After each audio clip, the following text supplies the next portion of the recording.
Welcome, everyone. We are so excited to have you with us today. We are so excited that we have partnered with Peter from Chart Learning to discuss a little bit more about leadership development and what that looks like.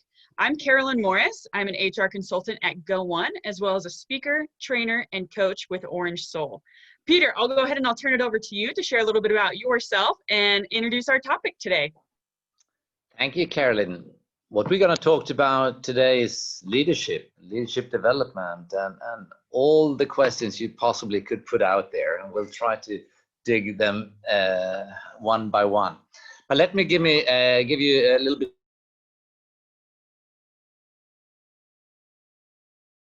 Going a little bit backwards. I was 29 years old when I became CEO first time, and a little bit younger than I am today.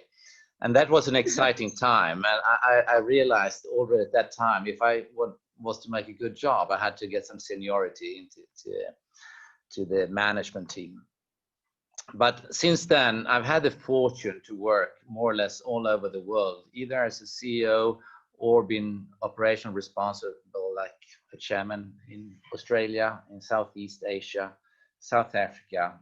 I've been working in most countries in Europe. I've had the fortune to be chairman many years in the US, Chile, and Brazil. So I've got quite a lot before we started up a Chart Learning solution. And I got to know a little bit around what makes a company tick. And leaders are important. Teams are extremely important. You have to get sales organizations running. That's a good clue. And then, you want to have customers coming back, then you need to provide some good service. So bringing all that together, you are really looking into Chart Learning Solutions, which today is a Swedish company, but we have our history from the US, and we develop everything in the US for the global market. And we have some really unique stuff, which we can talk about later. That's me. Oh, and we're excited to chat about leadership development. Just a quick housekeeping item. If you guys have any questions, please pop those questions into our Q&A. Shannon, our moderator, she's going to be fielding those, and we will have a Q&A at the end of our session. So please be sure to submit any questions you have, and we'll get to those as they come. So Peter, in Go One's State of Learning report, developing leaders was identified by far as one of the biggest challenges organizations are facing. So how do we develop our leaders, and why is leadership development so important? Well, there is more than one question in that. But if we take leadership development firstly, then leaders are, you can say, somewhat the engine to get it. And then you have all employees, I don't know, they are the wheels, get everything running. But the leader has clearly the motivation. They have to motivate their employees. But they also have another aspect that's depending on where you are in the organization. You have the strategic thinking, but you also have the tactical if you're in the mid-level. And then you need to be able to organize a little bit, because you have teams and you have things getting all together. So I think those are elements within the leadership which is important. And without having that, you won't have it won't work that well. 100% agree. Hello. If your engine isn't running, you're not going anywhere. And so there's all of this talk of self-directed learning. Like, do companies even need formalized leadership development at this point? Yes, absolutely, yes. So, but the question you will also ask: can you run leadership online, etc.? But if we look at leadership as having that in the company, that what you do when you have leadership training is really you build a common language. You build a culture, you build a way to think and communicate, and those are unique for every company, and you just have to have that. So I normally call that the formal part of training. So if you divide formal part of training, you most likely have compliance training. That is not leadership training. That's legal training, that's harassment training, and so on. And you run that through e-learning and have a test on the people. Yeah, works fairly well. But then you come to leadership training and you try to do the same, it will fail. Because, you know, if people do the same, it's going to go in the left and go out in the right, because we are talking about behavioral changes. So when a person needs to change a certain or learn a certain behavior, so then you need to have a more comprehensive learning methodology behind to make that happen. That's really where the blended learning comes in a broad and short. We have the blended learning formula, which we have developed to make this happen. Well, and I remember when I was working at a bank years ago, people were throwing out jargon words and acronyms left, right, and center. And so I thought, I'll make up some of my own. So I was like, you know what, guys, I'm going to be over here and I'm just going to go TCOB. And they looked at me like deer in headlights. They're like, what? I was like, see, that's exactly how I feel every time. Like, every time you guys throw out these acronyms, like, you got to help me get up to speed. And I was like, by the way, TCOB means take care of business. So I'll just be over here, TCOB. And they're like, what? So it's just like leveling that playing field and getting people involved so that they really know what they're getting themselves into and what leadership really is, and making sure you have that common language. That is critical. I started off at IBM, and that's also three-letter IBM, International Broken Marriage. No, International Business Machines. So, but that company at that time, it was only 3 letters everywhere. So that was the common language, but maybe not from a leadership perspective. That was, between everywhere. So fully agree. Totally, I love that. So in your opinion, is leadership development really that hard, and why? No, I guess it's not that hard. If you really like to do or really love to do something, it's such a fun thing. But it is also, it's not for everyone, because, some people love being with other people. Some people have more structures. Some people want to work by themselves. Most people want to be led, and some want to be the leader.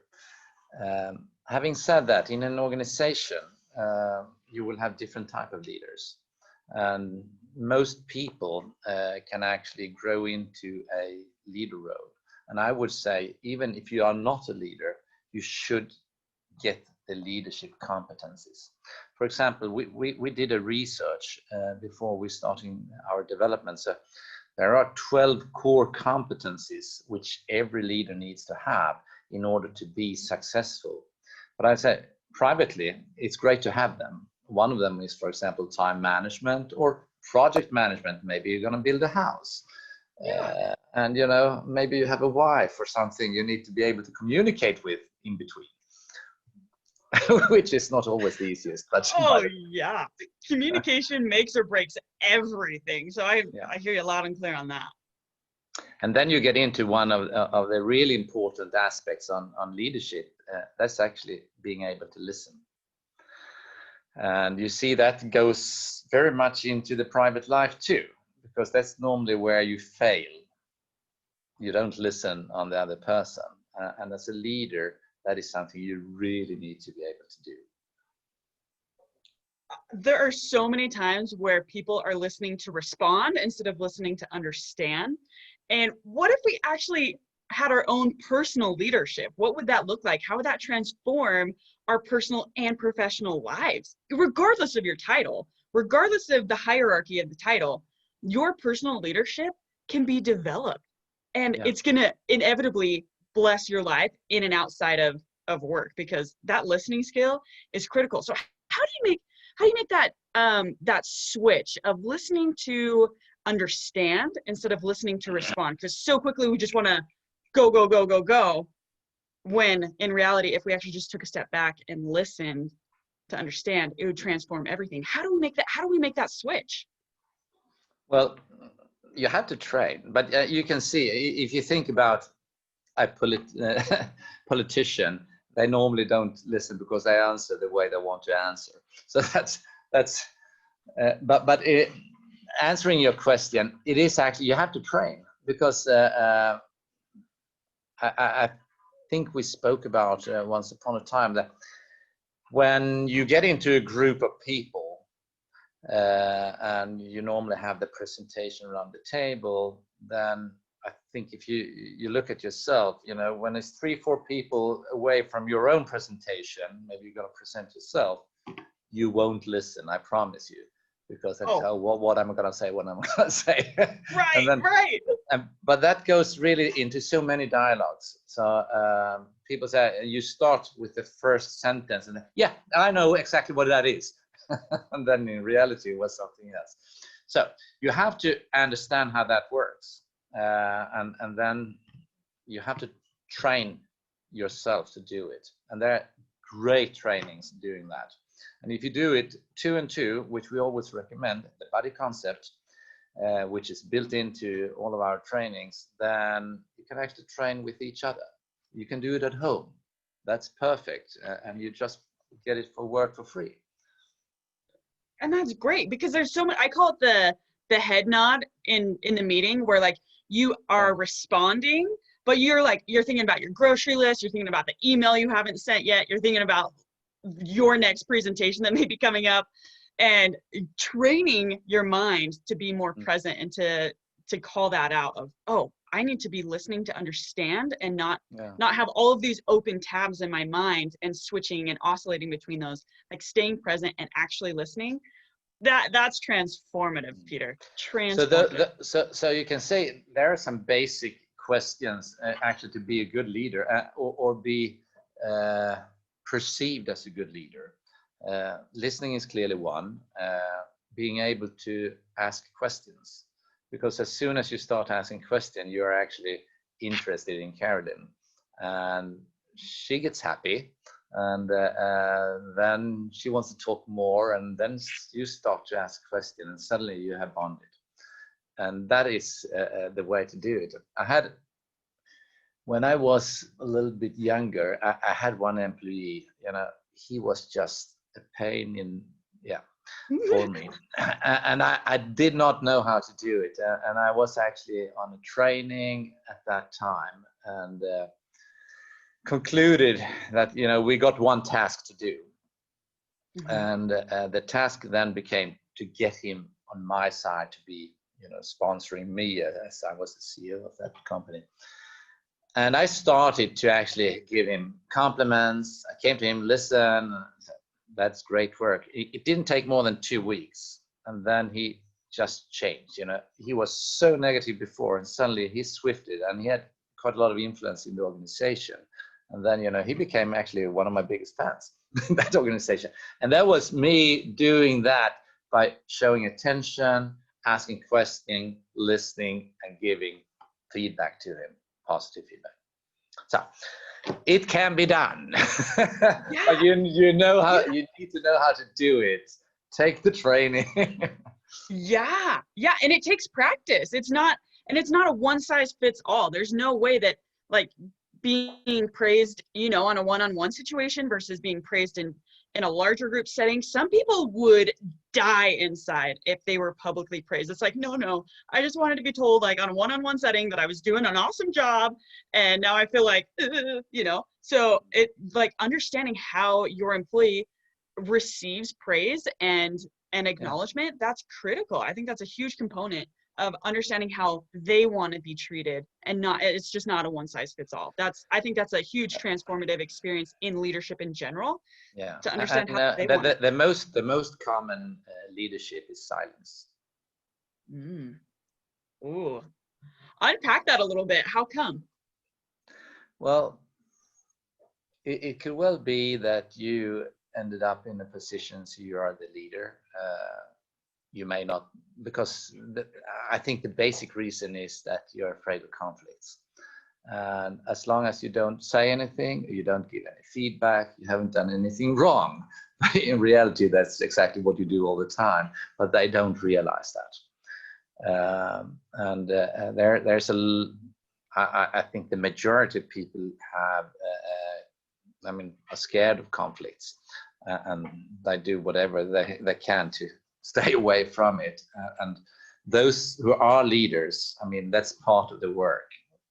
Handle the conflicts. If it's positive, then handle that. If it's negative, do it one by one, and so on. But I see that so often, silent leaders, and especially today, when we work as we do with the online presentations, dialogues, and etc. If it's Zoom or whatever it is, it's even more important to have that ongoing dialogue, being interested in your employees. Absolutely. Yeah, it's really interesting. So going off of that, is learning technology making things easier? Lack of time, lack of attention? If I'm online, am I going to get distracted? So is learning through technology making things easier? Yeah, I think it does. It gives, the classroom training has been for a long time, and it is quite a lot one size fits all. And if you have a shoe size of 10.5 and it comes into an 8, it's gonna feel a little bit. So that's the problem you have with the classroom. With digital learning, then you have more of self-pacing. But I must say, especially when we work with behavioral changes, it has to be working 2 and 2 or with a coach. That's what we always recommend. Someone who actually are able to help you transfer it to knowledge for you, so you can actually use it in your daily life. It doesn't come just by reading. You need to have that feedback in there. So yes, I think technology makes all this happen.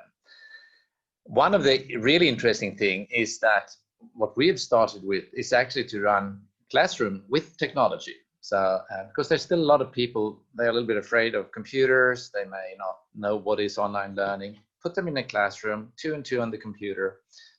That becomes the instructor. They discuss and do the work material together, and then you have a coach, facilitator, to actually make sure they can discuss and present what they've learned.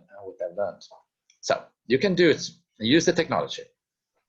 Absolutely. And I think it's fascinating given our current climate, in a global pandemic.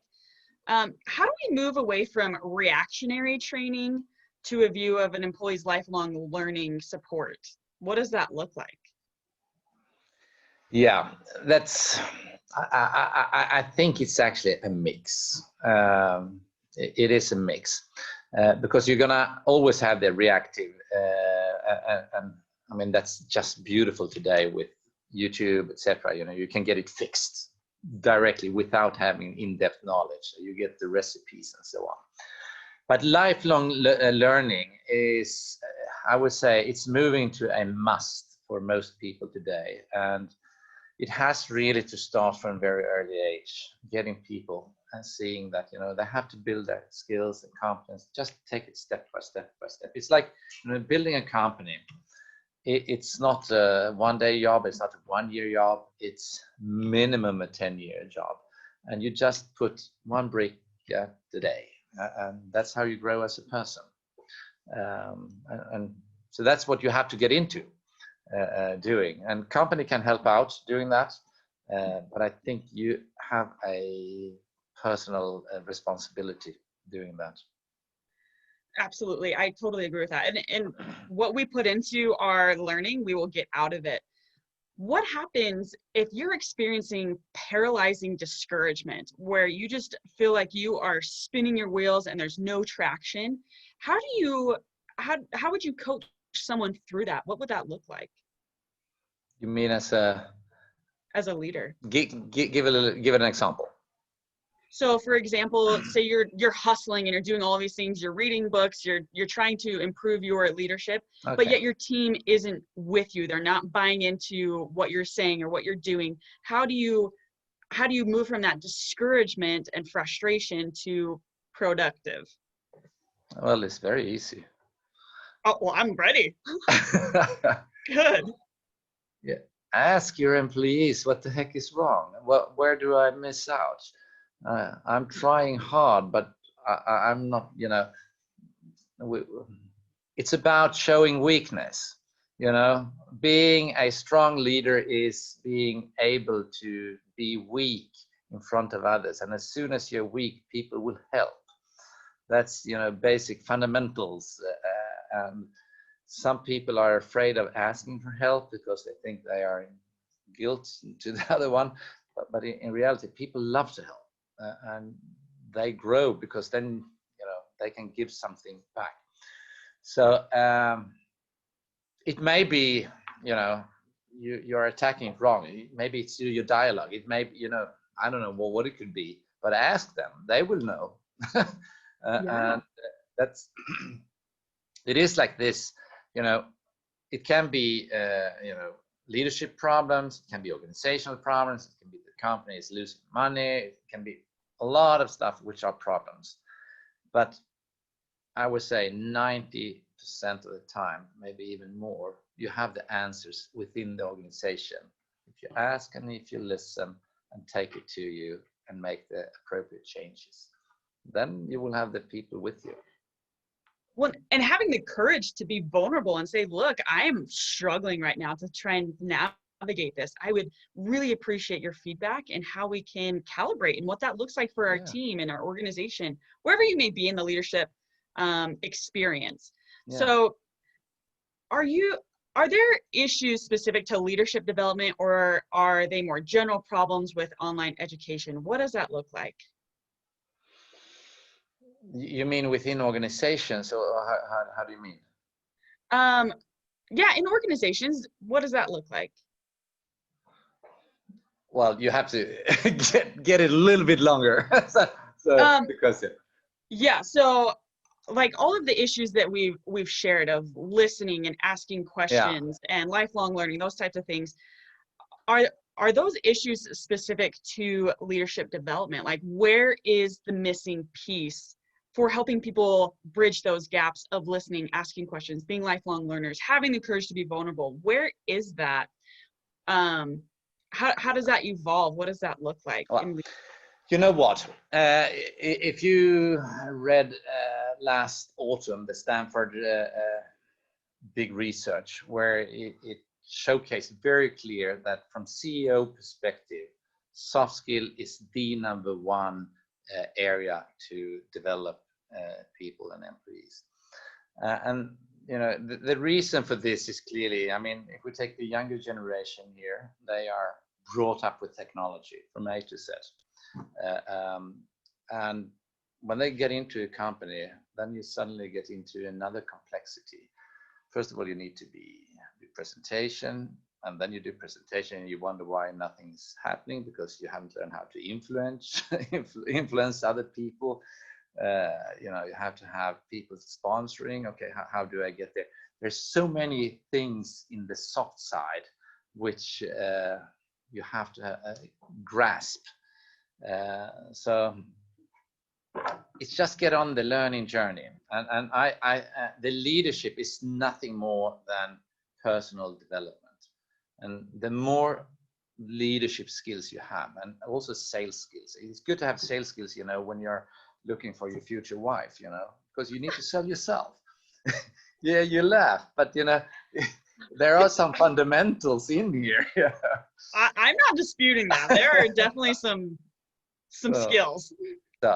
So I see this very much, you know, even though if you are not a leader, get on the train, make sure you have all those basics, because that's going to be recognized by people around you, and then you're going to get up to new levels in an organization also. That's phenomenal. I really appreciate that, Peter. So we are going to merge into our Q&A, and so I'm going to pull up some of the conversations or questions that people have. One question is, what types of soft skills are #1?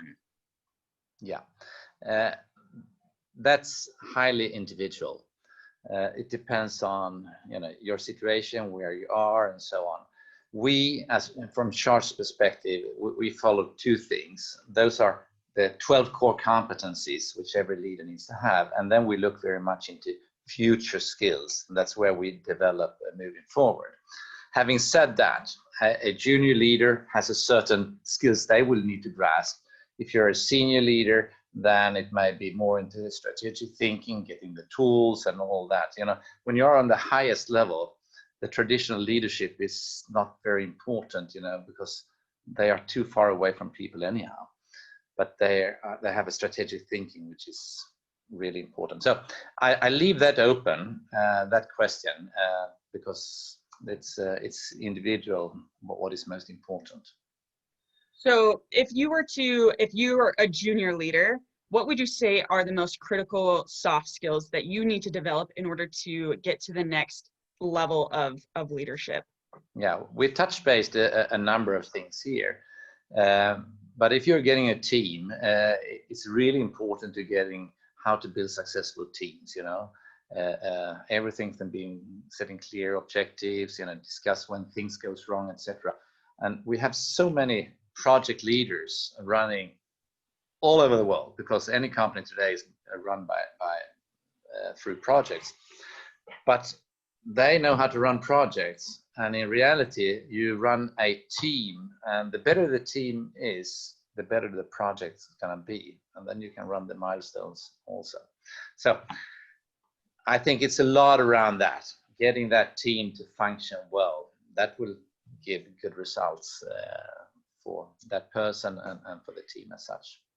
Yeah, and figuring out how the engine works and what that looks like, and then as you continue to grow, then your engine becomes more robust, and there's more bells and whistles, and you inevitably learn more bells and whistles and how to navigate that. So thank you for sharing that. We have another question. According to the law of the lid, can one lead another individual who is an 8, 9, or 10, even if you consider yourself a 3, 4, or 5? Yeah, why should you not do? I mean, there's the different individual strengths. So absolutely, I mean, clearly not in everything, but in areas.